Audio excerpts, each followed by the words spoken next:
If you watch just a few minutes of this video, I guarantee I'll change how you think about yourself as an artist. I've been a designer for close to a decade now, and people that I've taught or mentored, interns at the companies I've worked for, they'd ask me all the time, do you ever have imposter syndrome? Imposter syndrome is a familiar concept. I think that social media hasn't necessarily made it more common, but it's inflamed it, so to speak. I get imposter syndrome all the time. The best designers in the world get it all the time. I know this because nobody knows it all. Seriously, there isn't anyone out there that knows everything there is to know about art and design and has mastered all these intricacies to perfection. The only people that don't experience imposter syndrome are the ones that lack the self-awareness to look at anything other than evidence of success. There's no surprises here. Those people end up with successful companies and sometimes a lot of money because they're quite literally not distracted by their weaknesses or perceived shortcomings. Becoming a better designer or artist, it can't happen overnight. The problem with this, the recurring one, is that we want it so badly and we're surrounded by people online that have like decades of different experience than us. And also, they can just lie. Let's not forget that we're on the internet here. Like, I can literally go take someone's senior level design, claim it as my own, and I'm gonna at least convince like a handful of people that it's my work. Some of them might do research and call me out, but some of them will likely believe me. They're gonna feel like an imposter. They're gonna move on with their life while feeling like inadequate about something that was totally fabricated. The only reason I bring that up is because social media platforms are, in my opinion, a terrible place to compare where you currently are and, where other people are. Whether that's about skills, artistic ability, money, success, people are only going to show you what they want to show you. The reason I always tell people to stay consistent and to keep all their work, it's cliche, but it's the only reasonable, logical advice to give. Anything that sugarcoats this advice is really doing you a disservice. You're not going to notice your improvements in the short term. There's hacks out there, and you'll see, hacks to improve your art or copy my method. Here's where the real growth and skill development comes from. Consistency.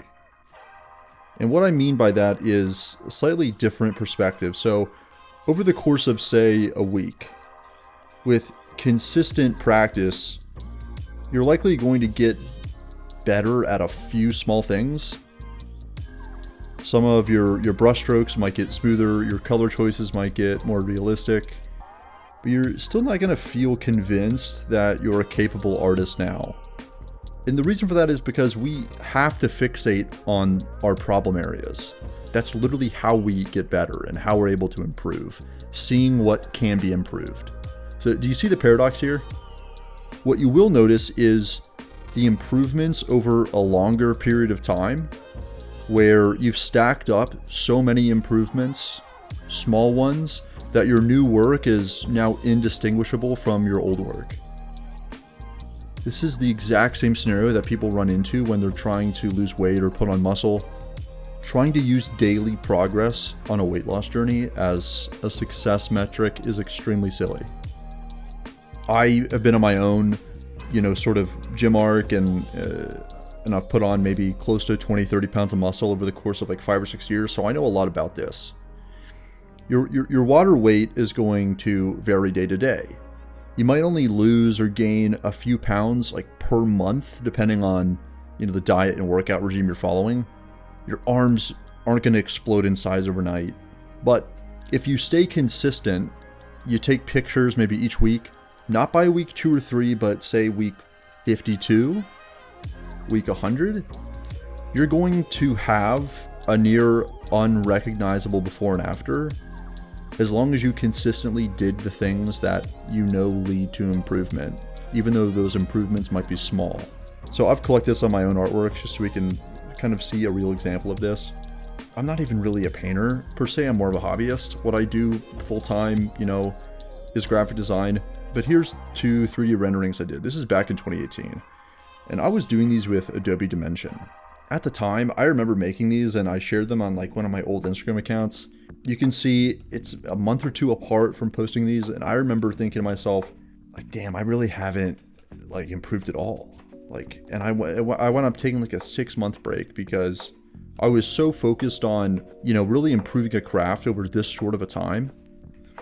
And when I look back at these now, like, it's a little, you know, cringeworthy for me. Like, I can see texturing things that I would just never do like this, and I applied so many Photoshop filters that like you can barely even make out the you know, the details of the character. What is going on in the background, I have no idea. I'm using like my old watermark here, feet, let's go. And then, you know, the artwork I posted in July, there are some improvements, right? But there's also so many things that, like, if you look at this cube, it's stretched. I must have used the liquify tool here, and I just didn't notice that. It's really hard, you know, when you're actually in the process of improving a skill set. 2 months, 1 or 2 months is just not enough time. It's just not. Even if we fast forward to, let's say, August. This is August 10th, so, you know, 1 month later. This is around the time when I started wanting to get into painting, and I was so obsessed with being a good painter, and I was so obsessed with seeing what other people were doing online and comparing my own capabilities to them. You might think to yourself, wow, what a great painting, but this is not even a painting. I found a photo and like basically photoshopped it in a way to where I was trying to make it look like a painting. And at the time I was like, I mean, I really wish I could paint something like this, but I was just so obsessed with, you know, I had no idea really how to teach myself new things. I was impatient.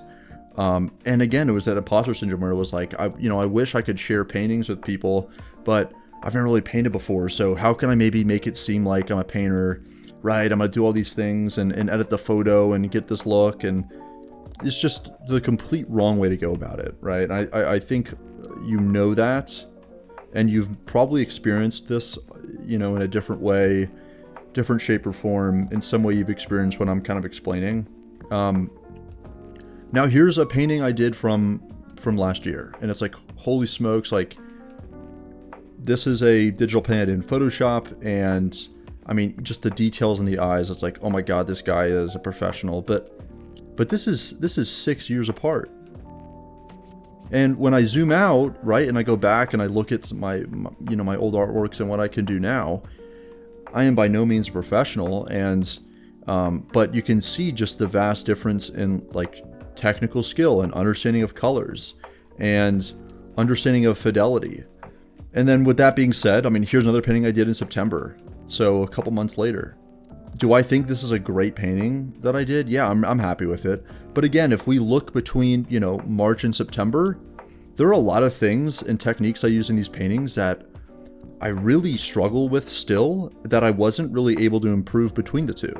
Like, I still tend to kind of abstract a lot of the finer details in anatomy, like hands, arms. You'll see that I have these kind of abstract strokes.